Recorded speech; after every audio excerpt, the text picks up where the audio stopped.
अस्सलाम वालेकुम स्टूडेंट्स। आज हम स्टेट वर्ब या स्टेटिव वर्ब के बारे में पढ़ते हैं।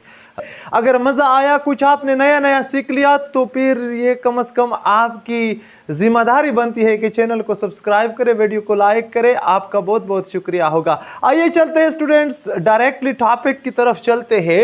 स्टेट वर्ब या स्टेटिव वर्ब्स, ये स्टूडेंट्स वैसे अगर आप देखें तो ये हमें सिर्फ और सिर्फ किस चीज़ के बारे में बताता है?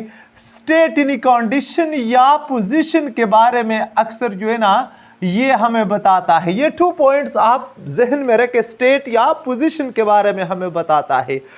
ठीक है स्टूडेंट्स। अच्छा, ये स्टेटिव वर्ब्स जो होते हैं, अगर मैं आपको एक लॉजिकल कनेक्शन बता दूं, वैसे वर्ब के बारे में हमने पढ़ा है कि इसमें अक्सर एक्शंस होते हैं। यानी वर्ब का मैंने आपको बताया था कि ये वर्बम से निकला है। वर्बम का मतलब होता है अवॉर्ड, यानी award of action. So verb जो होते हैं स्टूडेंट्स, ये एक्शन वर्ड्स होते हैं। लेकिन यहां पे हमने कहा स्टेटिव वर्ब्स। अब अगर आप स्टेटिव, ये वाला जो लफ्ज है, अगर आप इसको स्टेटिव के साथ, मुजस्मे के साथ कनेक्ट कर देना लॉजिकली, ये कोई जो है ना इसका वो नहीं है ना एग्जैक्ट, यानी इसकी ट्रांसलेशन नहीं है कि स्टेटिव का मतलब होता है वो वाला स्टेटिव जो जिसको हम मुजस्मा कहते हैं। लेकिन अगर आप उसके साथ लॉजिकली कनेक्ट कर दे तो आपके लिए इसमें आसानी होगी। क्यों? क्योंकि वर्ब में तो एक्शन होते हैं, लेकिन मुजस्मा तो एक्शन नहीं कर सकती ना, वो तो लाइफलेस होती है। तो बिल्कुल इसी तरह स्टेटिव वर्ब्स जो होते हैं उसमें भी कोई एक्शन आपको नजर नहीं आएगा। ये डेड वर्ब्स होते हैं, डेड वर्ब्स। ये बात जहन में रखें स्टूडेंट्स। ये वर्ब्स जो है ये हम 5 कैटेगरीज में हम इसको डिवाइड करते हैं।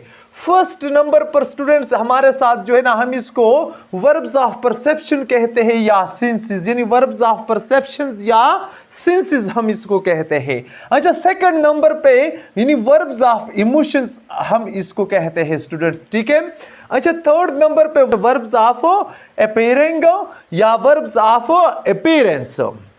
अच्छा, फोर्थ नंबर पे वर्ब्स ऑफ थिंकिंग, एक ये भी हम इसको कहते हैं। ठीक है स्टूडेंट्स, यानी अपीयरिंग, इमोशंस एंड परसेप्शन या सेंसेस। अच्छा, लास्ट वर्ब ऑफ पोजीशन, यानी इसको वर्ब्स ऑफ पोजीशंस भी कहते हैं। ठीक है स्टूडेंट्स। अच्छा, इसमें कौन कौन से वर्ब्स आते हैं आप इसको देखें स्टूडेंट्स।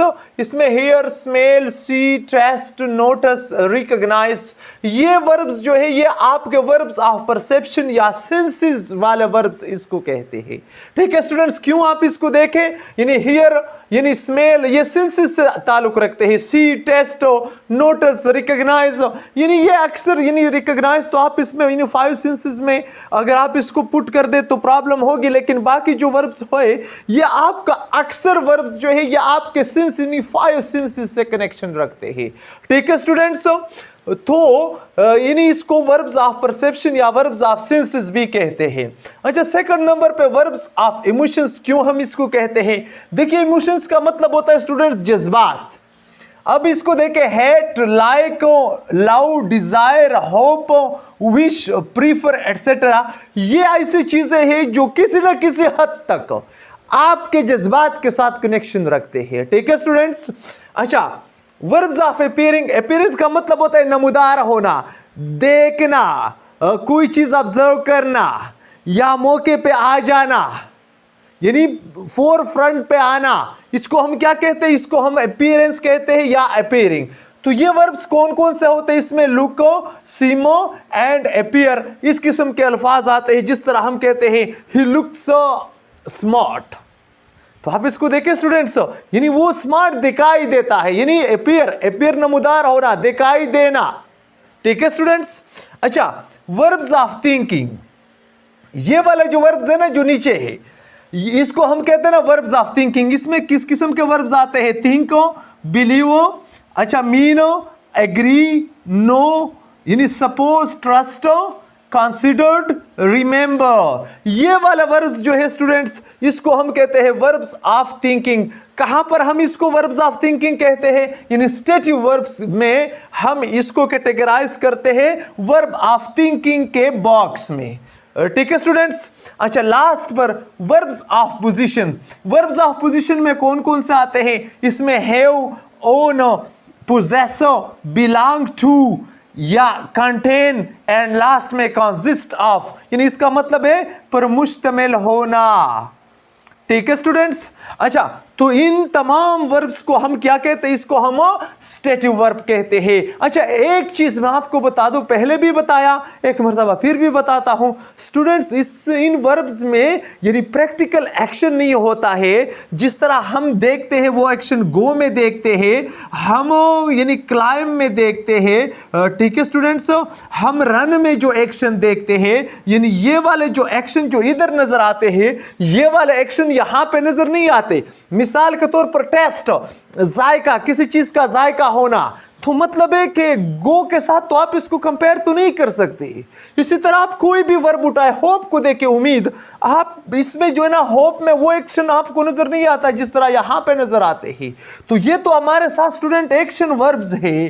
ठीक है, और ये वाले जो है ये एक्शन वर्ब्स नहीं होते हैं। यानी यहां पे आप ये बात जहन में रखें स्टूडेंट्स कि यहां पे एक्शन सिरे से नहीं होता है, यहां पे आप क्रॉस निशान लगाए। अच्छा, एक और इंपॉर्टेंट बात आपको बता दूं जो अक्सर कॉम्पिटिटिव एग्जाम्स में आता है, ये बात आप जहन में रख के लिख ले, अपने किताबों के ऊपर लिख ले, नोटबुक के ऊपर जो है ना आप इसको लिख ले।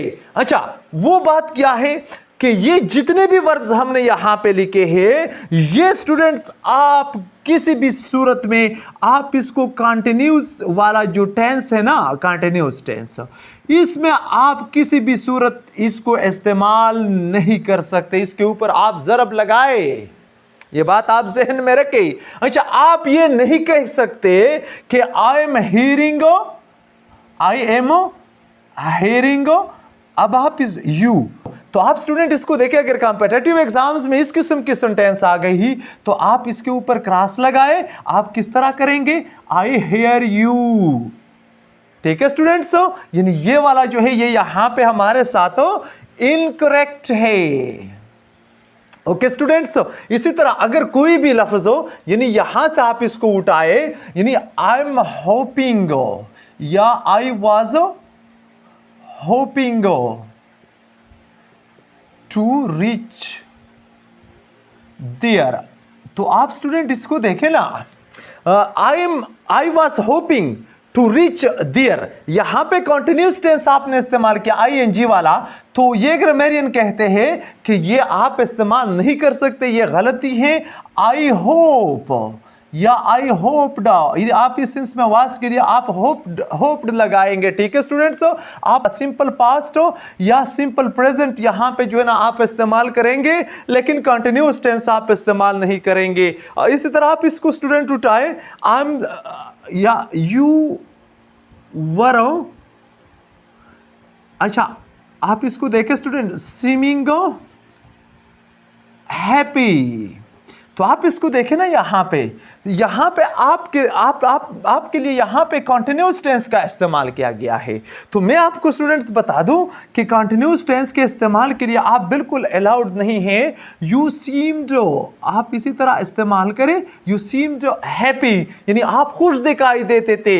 या अगर यहां पे होता यू आर सीमिंग हैप्पी, तो आप यहां पे लगाते यू सीम हैप्पी, इसी तरह आप इसका इस्तेमाल करते। इसी तरह यहां से स्टूडेंट्स एक वर्ब हम उठाते हैं, यानी एग्री को उठाते हैं, यानी ही वाज या ही इज एग्रीइंग, एग्रीइंग को आप देखें स्टूडेंट्स विद यू, तो आप यानी ये वाला यहां पे प्रेजेंट कॉन्टिन्यूस टेंस है, ये देखें आप, ये प्रेजेंट कॉन्टिन्यूस टेंस है। लेकिन ये मैं आपको बताता हूं, ही एग्रीज आप लगा सकते हैं ना, ही एग्रीज विद यू, वो आप के साथ यानी मुत्तफिक है, ये आप लगा सकते हैं, लेकिन ये वाला आप किसी भी सूरत नहीं लगा सकते। अच्छा, वर्ब्स ऑफ पोजीशंस को देखे स्टूडेंट्स, अच्छा आप ये नहीं कह सकते कि आई एम ओनिंग, यानी आई एम